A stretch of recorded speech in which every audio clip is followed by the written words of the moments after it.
Hey friends, this is Carter and welcome to this episode of Making It Up, the podcast where I talk to other writers. And we don't really talk about books very much, ironically, but I love hearing about them, their journey, their process, and sometimes, like in the case of my conversation today, we just let it flow. We mostly talk about the writing process, the experience with publishers, with marketing, all that good stuff. And we focus very little on talking about any particular work at all. And before I get to today's guest, just a reminder about my company, Unbound Writer. If you are an aspiring writer or even an established writer who's looking for some additional help, Unbound Writer, we do one-on-one coaching, we do retreats. I've got a workshop coming up in March that you can go to unboundwriter.com and check that out, as well as online classes. So if that sounds interesting to you, I encourage you to check that out. And I will also say my new book, Tell Me What You Did, will be out January 28th. You can see it right up there in the corner there. That's the cover, the beautiful bright orange cover. It's getting some great traction. So please, if you're interested in pre-ordering or checking it out when it comes out, I would be, as always, hugely appreciative. All right, so today on the show, I had the very talented Rebecca McKanna. So Rebecca has written this tremendous thriller, Don't Forget the Girl, which came out last year, actually in 2023. I met Rebecca at the debut author breakfast at Thriller Fest, the International Thriller Writers Annual Conference in New York City. And every debut author gets to stand at this breakfast and gets 1 minute to talk about them and their book.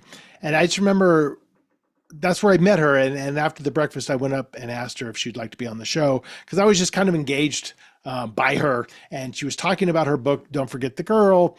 And really it was, and the slug line is kind of what she talked about a little bit, which really kind of struck me was, we never remember the dead girls. We never forget their killers.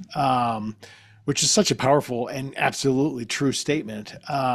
So I just love that she had kind of written this thriller that was focused on remembering the victim.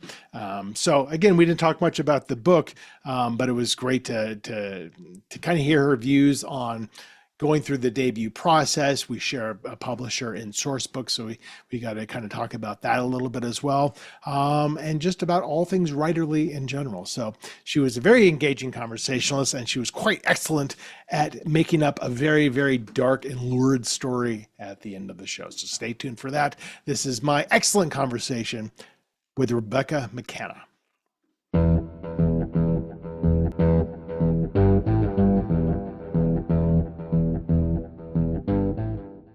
Makes sense. How are you? I'm well. How are you? Good. I love your office. Oh, thank you. Yes, I just kicked my dog out because sometimes she can be a Oh, bother, but what kind of dog? she's a golden retriever. Oh, I have a miniature schnauzer downstairs. Okay, that's Yeah, a handful too, I would yeah, imagine. absolutely. Very vocal. Where do you live? Where are you? I'm in Indianapolis. Okay, are And are you you're in Colorado? Colorado, just outside of Boulder? Yep. Were you born and raised Midwest? No, born and raised in Iowa, and then I went to Purdue for grad school and then kind of met my husband and ended up here. Yeah, it's funny how we just don't know where we're going to be, and then there's just kind of like, well, Yeah. this happened, so I guess I'm just here Mm. now. Yeah, is that the way it was for you for Colorado?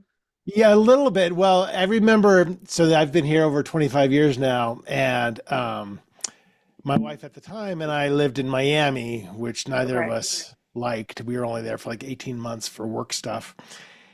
And we were getting to that point where we're like, we want to start a family. And then the idea of like raising kids in Miami seemed highly unappealing. Yeah. Um, and the company I worked for at the time had an office in Boulder. So I remember emailing the guy who I'd worked with a little bit before. I'm like, hey, can I work for you instead? Yeah. And he's like, sure. So we came here sight unseen. Oh, wow. But it's hard to Worked go out. wrong.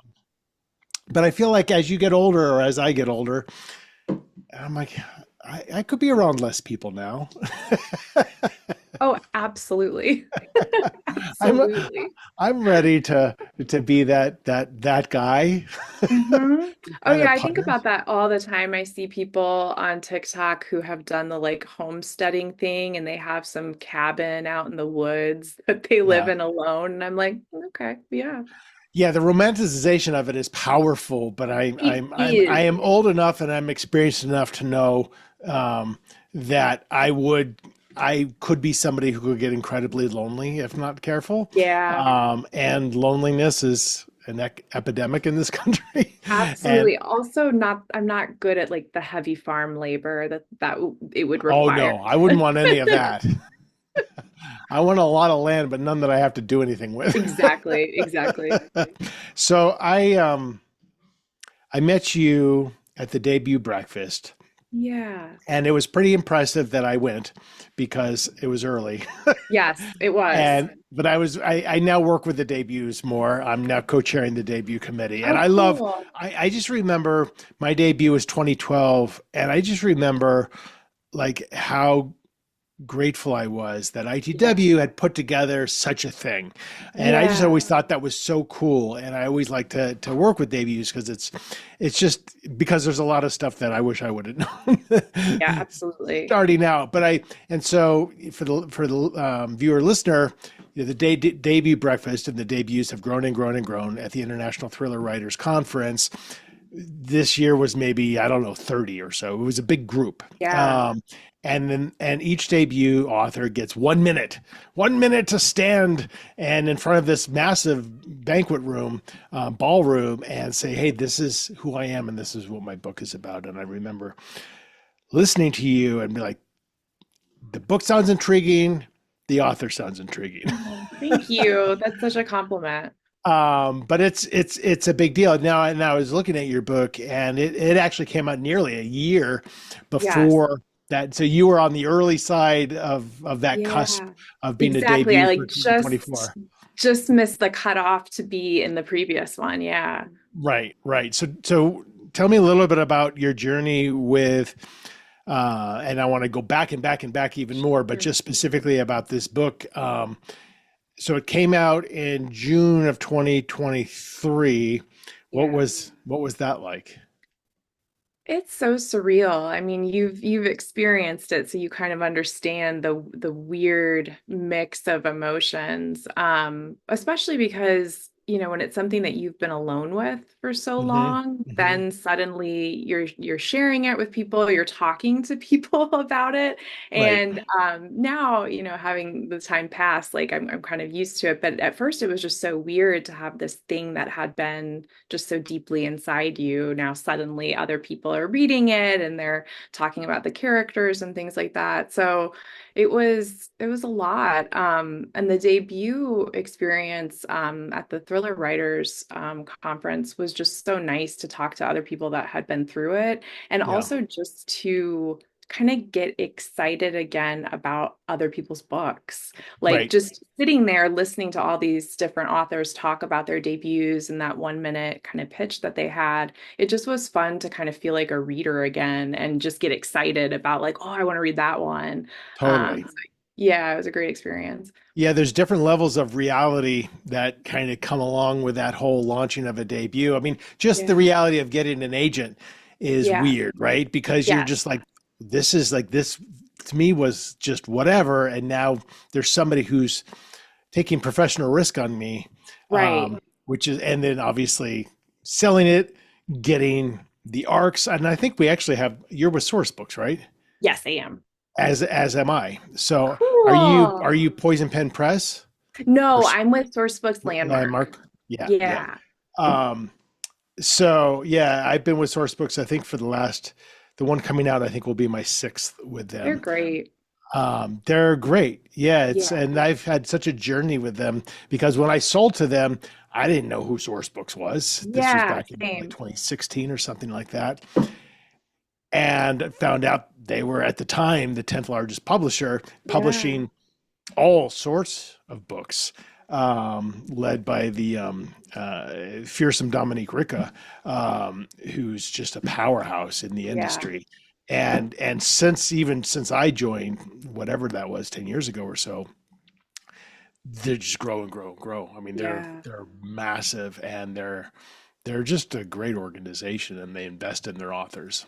They really do. And that was the thing that was sort of interesting in talking to, because I had a couple friends from graduate school who had already published their books by the time I was publishing mine. And I'm grateful for that too, because, you just get to kind of hear other people's experiences. But some of them had, less support from the publisher. And so I just felt really grateful with Source Books and kind of how the marketing and publicity, they just do a really nice job keeping the author in the loop.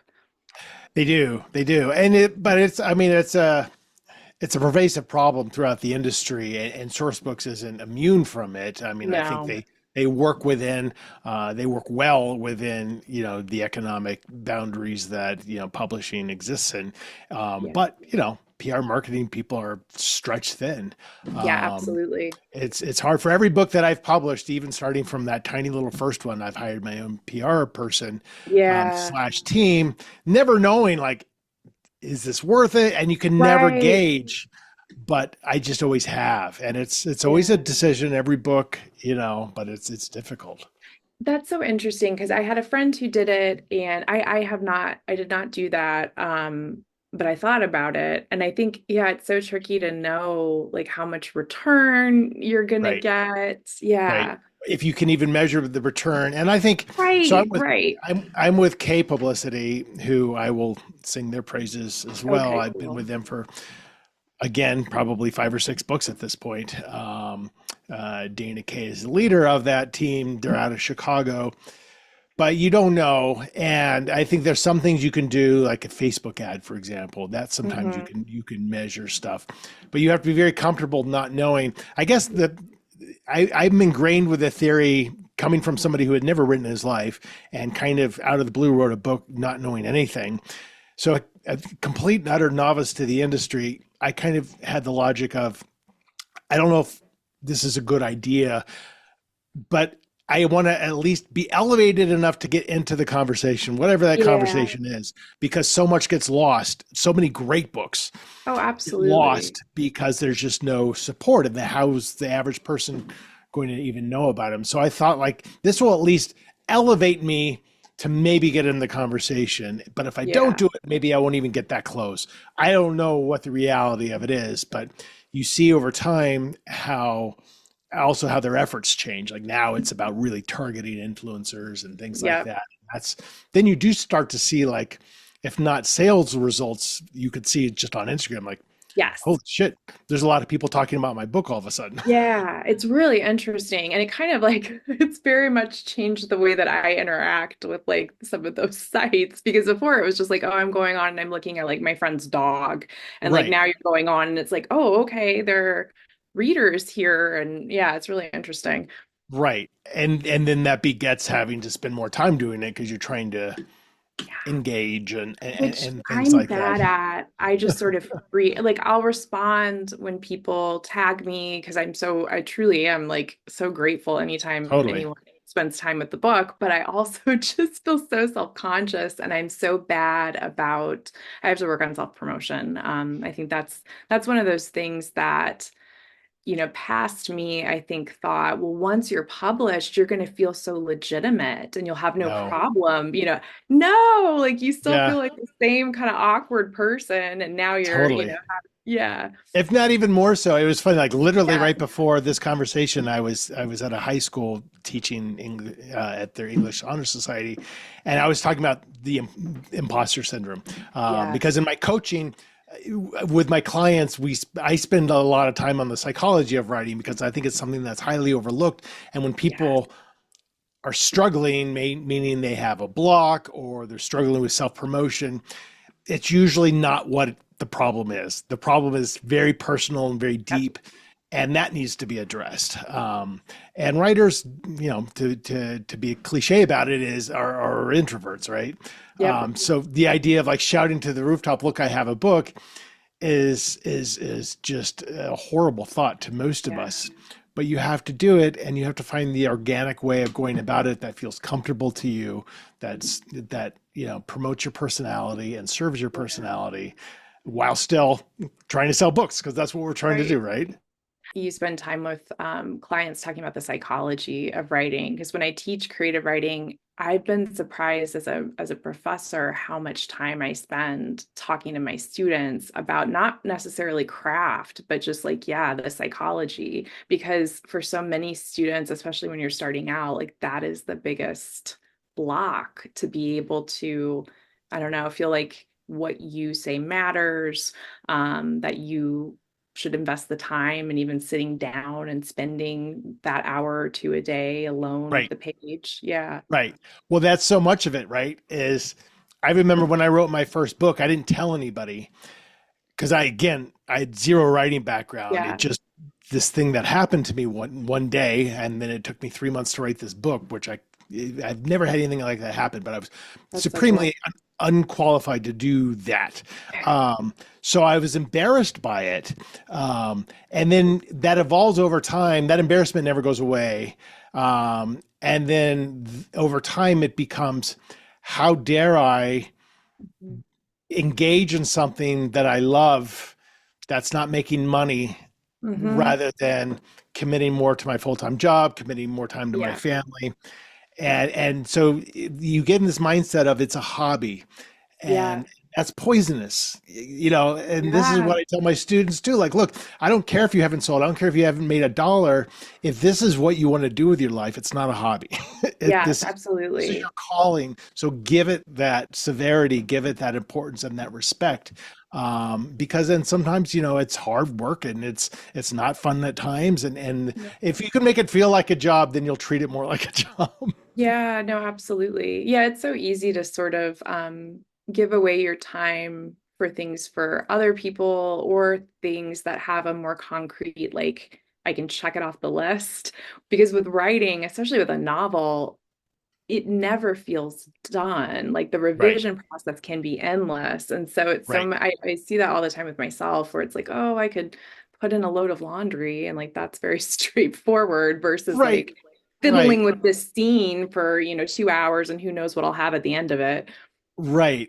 Particularly like, so I don't know what your deal structure is, but with one exception, I just typically write a book Yeah. and I have no idea. Will somebody buy this book? Source Books Yeah. gets the right of first refusal, but that doesn't mean, I've been very grateful and fortunate that they keep buying my books, but they don't have to. So you Right. don't know. So you're not on deadline. It is easy to be just like, I will just chip away at this thing. I'm going to go Yeah. Michelangelo on this and take my time, and it's going to be this amazing Yeah. work of art. And I've gotten to the point where I'm just like, yeah, I don't know. I think it sucks, but I'm done. That Because is such a good description of it. Yeah, yeah, yeah. because you're in love with it at first, right? Yep. Because it's just swirling and roiling in your head, Yeah. and then after a while, you're like, I have lost all context for this book. Yeah. And then you just hand it over and you truly don't know like what your agent's going to Right. say. Your agent might be like, what is this? Yeah. Yeah. But it's hard to gain that confidence over time. Absolutely. And I don't know, it's also weird too. It is a weird thing that we do where it's like you're alone with these imaginary friends for so many hours, and then you Right. step out and have this object to hand someone. It's really interesting. Yeah, it is. You're totally right. And I don't even like to talk about it when I'm writing because one, I'm Hmm. not outlining, so I don't know totally what the story is. Same. And then I feel like once you start telling somebody about the story, it it takes the magic away a little bit. I don't know what it is. I'm so glad you said that because, people constantly want to ask, which is very, very sweet. They want to ask, like, well, what are you doing next? And yeah, that's exactly how I feel. Where one, I have a vague idea of the plot, but it's not a full outline or anything like that. So I'm sort of discovering it as I go. And then the more I try to talk about it, even on the most general terms, it kind of takes a little bit of that like urgency away. Right. Yeah. Totally. And it also you're fearful of like just this reaction of like, oh yeah, that sounds, like, no, you don't understand. It's so Right, that profound. too. Absolutely. I'm Absolutely. I'm 60. I think I hit today 60,000 words on something new. Oh, And congratulations. I still haven't told my agent what I told her like one point. I'm like, it mostly happens in one room, but that's all she knows. Yeah. Yeah. So, and she's like, oh, okay. Yeah. No, the same. And my agent is so she's really wonderful with feedback and like going through the revision process. And I think sometimes she wants more discussion at the beginning to kind of like bounce ideas off. And I'm the same way where I'm just like, well, they're women and they have secrets. And then just Yeah, kind of like shut down, just like, okay. I know it's a weird thing. So I what I used to do, like I remember like my second my first three books didn't sell. The second of those, my agent just loved, never sold. Then I gave her my third book, and she's like, "What is this?" She's like, this will never sell." And so Yeah. from that point on until like the last couple of books, I would then give her my first 100 pages. Okay. And now I'm at the point where I'm like, yeah, I know. I think my stuff is good. I know my first 100 pages are good, but that doesn't mean the story is good. Right. So giving you the first 100 pages, I don't know, accomplishes a lot. And so I don't Yeah. even do that anymore. And so I could still have that moment where she's just like, this doesn't work at all. Yeah. Yeah. So I kind of had a little bit of that with my last published book. It was a real struggle because Really. I was so fixated on this particular story, and my agent struggled with it. Sourcebook struggled with it. Where my editor even said to me, I don't know if this is what you want to next put out for your career. And I'm like, Interesting. Jesus. And I When ended you up got actually changing the whole thing from third really person past to first person present. And that kind of mostly helped. fixed it. What did you feel like when you got that feedback? Like, because that's a That's a legit, yeah. It was so it yeah, was funny. And I've been with my editor Anna for some time now, yeah, and she's amazing, and I trust her implicitly. And we've gone through definitely ups and downs together with sales and things like that. And I remember when most correspondence with editors, or at least in my experience, is mostly through email, and it's not very yeah. frequent because it doesn't need to be. Um, and so when she was first having reactions to the manuscript, it was like, let's jump on a Zoom A call. call. Let's talk Yeah. face to face. And so I trust the marketplace so profoundly because Yeah. people who work within that marketplace know what they're doing. I Yeah. know what I'm doing from one perspective. Source books, their job is to sell as many books as possible. So, Right. and when I get notes from them, it's always like they're always like, yes, you're totally right. This makes Yeah. perfect sense. Um, so I saw her very much as like, yeah, it's hard to hear, but it's you're Yeah. looking out for me. Yep. Um, on the other hand, you're very like, I love this story and I recognize there are some serious flaws with it. It's very hard for me to let that go. I Yes. want to fix it. Yeah. And I fixed it. And, but there wasn't the level, and this is just my talking, there wasn't the level of enthusiasm about the launch as, for example, the Yeah. one that's coming out in January. Interesting. And I'm like, yeah, but it's one of my favorite books of all time. And, it was received okay. Yeah. And then I've had other ones that, you get these amazing reviews. And like, I was never, that's not my favorite book. So So you just don't know. fascinating. Yeah. You- Yeah. Because it's What was your there's the experience with experience. that? Like when it got launched, and don't forget the girl when it got launched. Was it received in the way that you had hoped slash expected, or were there comments of like that were just totally like that's so weird that that's what you enjoyed that part of it or whatever? The thing that has is weird that you'll understand is like you by the time the book is out in the world, you've been away from it for a while. And so there would Right. be parts that people would mention that I would honestly have forgotten about. And I'd be like, 100%. oh yeah, that does happen, you know? Yeah. So that was kind of interesting. I think for me, kind of the weird thing or the interesting thing and how it was received, like I grew up really enjoying, and I hate kind of even hate the term genre fiction versus literary fiction because it's such a It's annoying. blurry. Yeah. Yeah. But I grew up really loving genre fiction, and then I went and got an MFA, and they kind of Oh, tried to beat that out of me a little bit.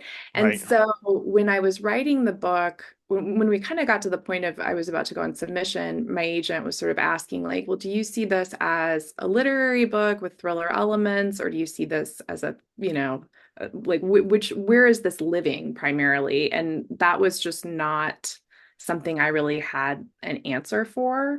right. And ultimately, it was kind of the thing where the market decided, and source books wanted it, and they wanted it more marketed as a thriller than kind of like literary fiction. And so that was kind of an interesting thing to sort of have this project that you've worked on and you haven't really thought about it in commercial terms. Right, right, Especially because I'm like an amateur, and so right. then to kind of learn that and see where it is situated was really interesting.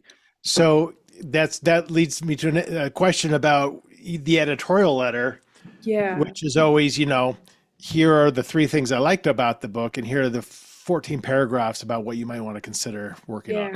Yeah. And it's this overwhelming thing. And in the context of genres versus literary fiction, which I agree is just even kind of gross as a Right. concept, but it all boils down to how a book is marketed and what Yeah. is literally printed on the back cover of the book about where to shelve it.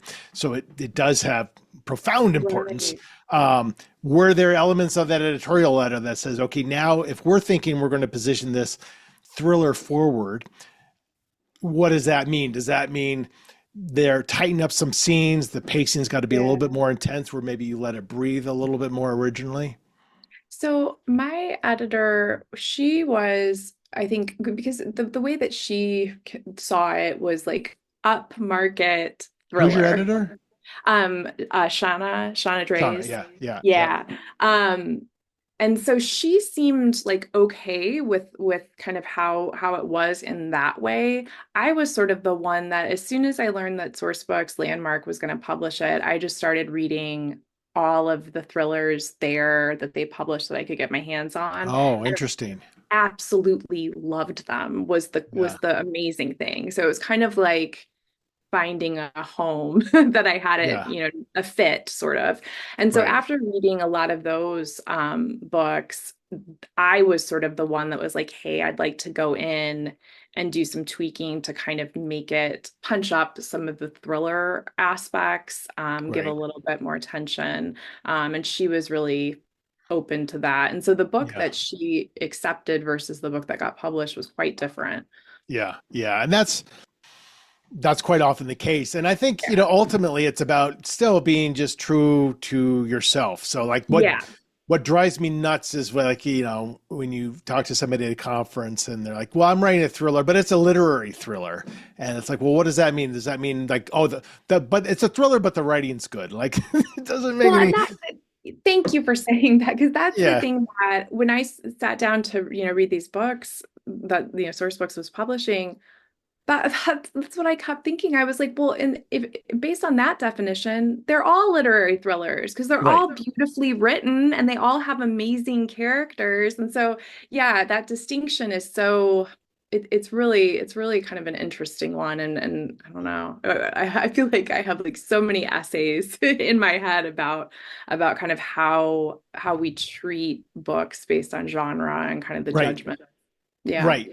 Totally. And yeah, it's interesting that you got an MFA because I've interviewed scores of authors who had gotten their MFAs, and Yeah. my I don't know much, but my understanding is there's very little discussion about here's how to make a living out of this. Right. As opposed to how writing and character and story in kind of these unsculpted terms, but the reality of it is like genre fiction is what sells, Yeah. and if Right. you're looking to pursue a career in it, I don't think any of us sit down and be like, I'm going to be a genre writer. We're like, I'm going to tell Right. this story that's percolating in my head, and however it comes out is however I Yeah. write.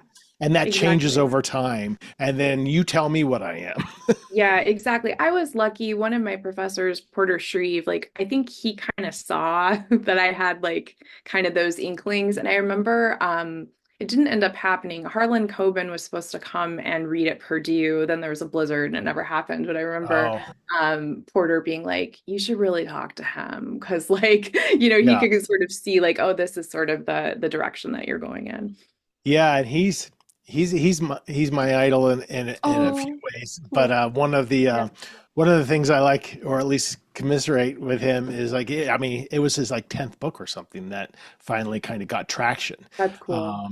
And I'm like, all right, my 10th book is about to come out. Is that good? Is that a good sign? Is that what it takes? Because you just don't know. You don't know what's going Right. to hit, what's not going to hit. And I've been Oh, through so yeah. many launches, and it's always exciting, but you just like what that's it, it's Yeah. out, like Yeah, I mean, that's the thing. I was talking to someone and they were sort of asking, like, oh, well, is the goal to like make a living based on your books and like write full time? Because right now, like, I teach. That's like the way that I primarily live. And I have such respect for people trying to do that or people who do that Mhm. because I feel like, and I'm just curious, like what you think, the pressure of it, of Yeah, like, this is how I make a living. I think that that would really mess with my mind in yeah, terms of the totally. writing process. I mean, I had a corporate job for decades as I Yeah. was writing, so I only write an hour a day. So I always, that's all I do, and that's I could make that work, and I can do a book a Yeah. year. And I would always tell people, don't quit your day job, because Yeah. exactly what you're talking about. It takes so long for anyone to even read anything and get back to you. Right. And if you're waiting for that paycheck, you're out of your mind. Yeah. But I'm in a position now where I left my corporate job, but I started my own company that still does consulting within that industry. Okay. Yeah. And I started Unbound Writer, where I do coaching and classes and retreats and stuff like that. And I'm still trying to figure it all out. And Yeah. it's living off savings and stuff like that. And it Yeah. is scary, but I will also say it's profound I in bet. your view of lifestyle, and feeling like every day is totally at your own direction is Yeah. pretty amazing. But that's not to say it's not without a lot of many scary moments where you're just like, Yeah. I got a mortgage to pay, and I got Right, right. Yeah. I kids mean, in that's the college, thing. and It's the thing that's so interesting that because I remember in grad school one professor saying, "Marry rich." Like that was kind of like the yeah, advice that we were getting about how to make a living.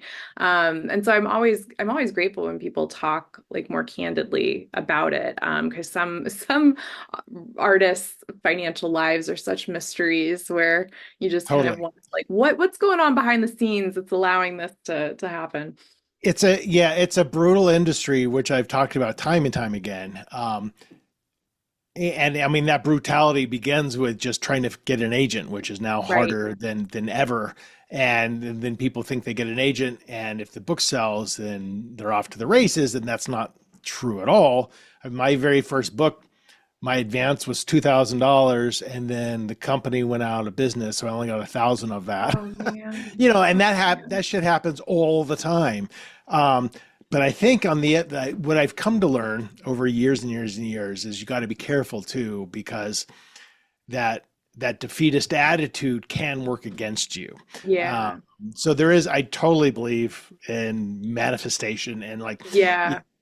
being grateful for where you've gotten, and being in love with what you're doing, and plowing forward, suffering the slings and arrows, and maintaining a positive, this is all going to work out attitude. Yeah. Because I do think that begets good things. But it's very easy to be in like, I haven't heard from anyone in a year, I should Right. just quit. Yeah. And I'm not saying Yeah. that's not a reality, but if you live in that space and you're not honoring the thing that you love, then you are kind of dooming yourself, I think. Yeah, absolutely. And well, it's interesting you were talking, earlier about wonderful books that maybe didn't like quite pop or like get the attention. What I was thinking about is wonderful books that never got published at all, that Right. like because there are Totally. friends' manuscripts that I've read, and then they just, for whatever reason, the timing, maybe someday they'll get Right. published, but it really does put a lot in perspective when you read amazing books that then they just never sell. Yeah. And I get asked, one of the things people ask me a lot when I give kind of my little lecture about my writing journey is about those three unpublished books, and they can't wrap their head around. So you just never did anything with those? Like, what a waste. And, that's my advice to writers always is like, yeah, you won't, there are things that won't sell and you have to move on Yeah. because what are you working on next? Because, and Right. that book that never sold served a purpose, and Yes, it might not be absolutely. clear to you, but eventually it will be. Yeah. That you needed to write that book, and that book, you Yes. can't be where you are now without having written that failed book. That's Absolutely. that's hard to that's hard to have context for sometimes. That's the thing too that, my students are always like, "Wait, what?" Where I'm like, "This is the first book that was published. It's not the first book I wrote." Like that lives in a hard drive that like Right. never needs to be seen, Right. right? Right. Yeah, I think that But you needed that. Yeah. yes, absolutely. I needed that. Yeah, you need to write those words. So after Forget the Girl, what is next for you? Working on another novel, like you said, don't really talk about it because Yeah. I'm like in the drafting of it.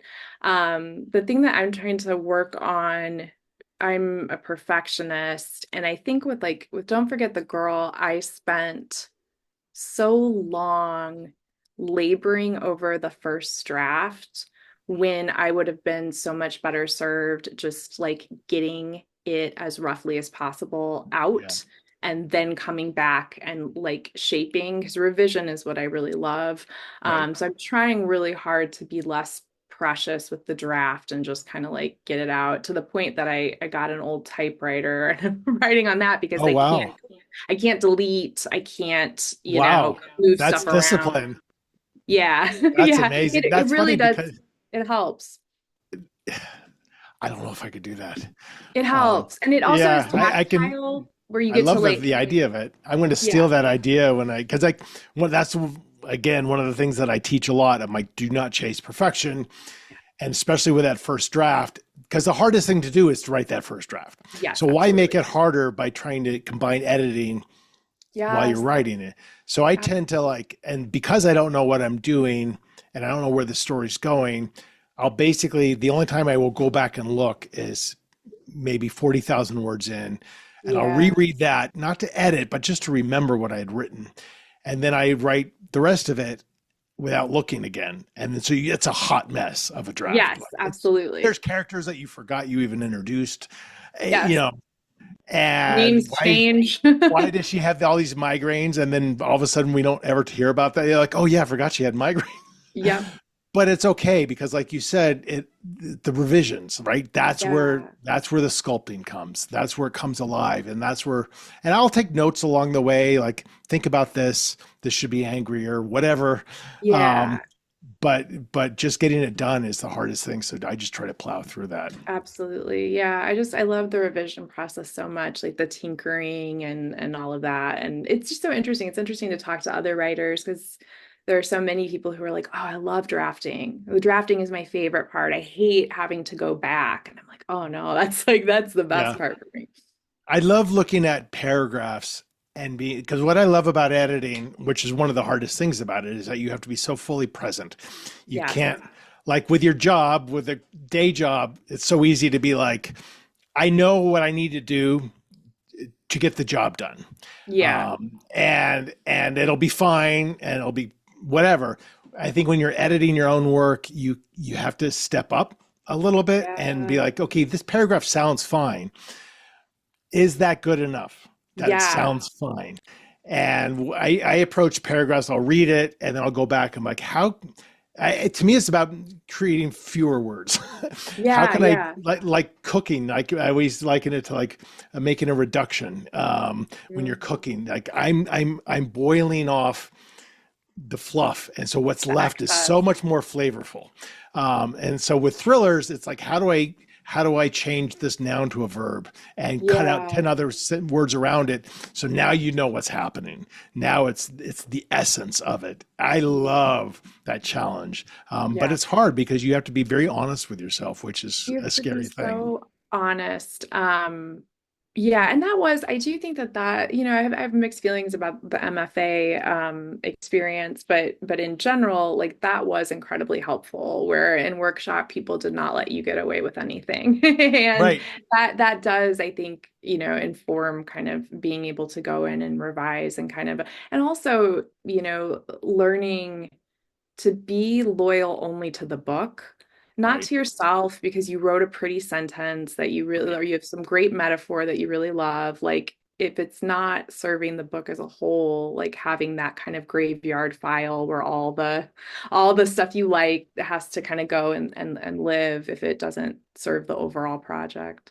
And I think a fallacy that non-writers maybe consider with that statement is that you, as the author, know what serves the story and what doesn't. True.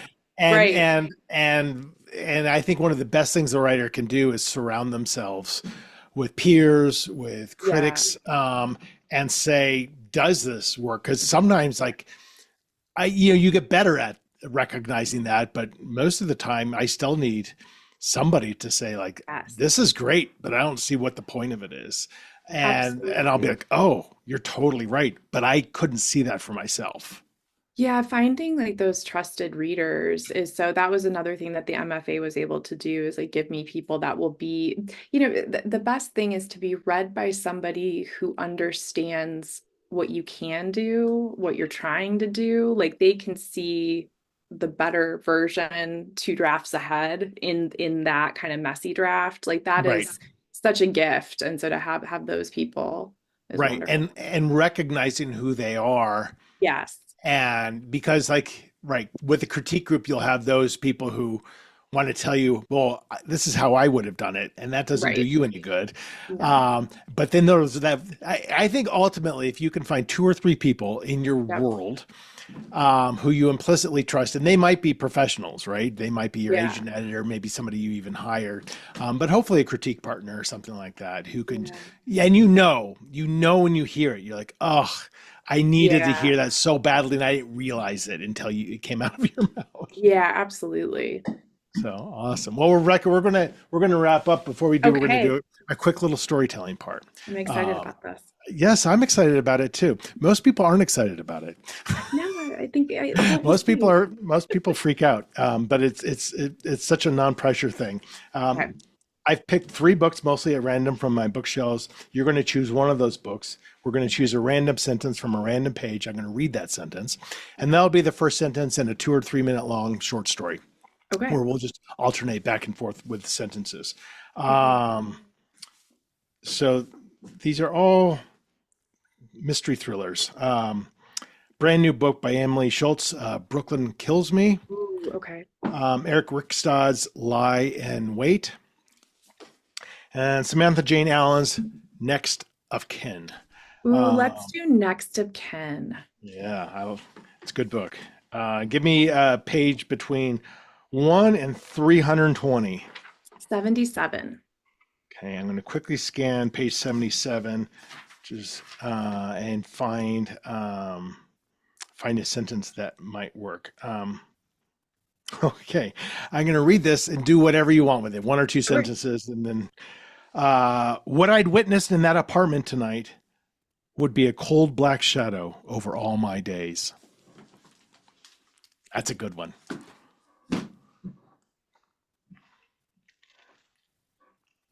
And now I just go. You just go. Okay. The next morning, I washed the blood off my hands.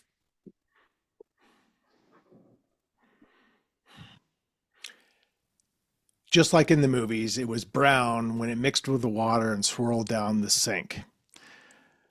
I had spent so much time as a writer thinking about how to scrub a crime scene.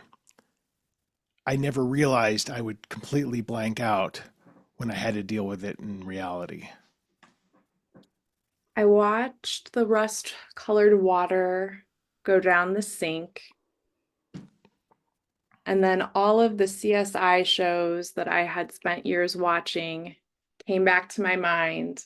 And I found myself sitting at my laptop and I wanted to Google how to clean up blood.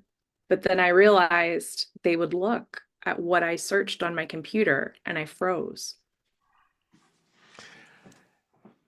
It was then I knew I was deluding myself, fixating on the small things, the forensics, the fear of luminol, when I had completely refused to acknowledge the stark and harsh and horrifying reality of the biggest element of cleaning any crime scene, which was how the fuck do I get rid of this body? She was my sister.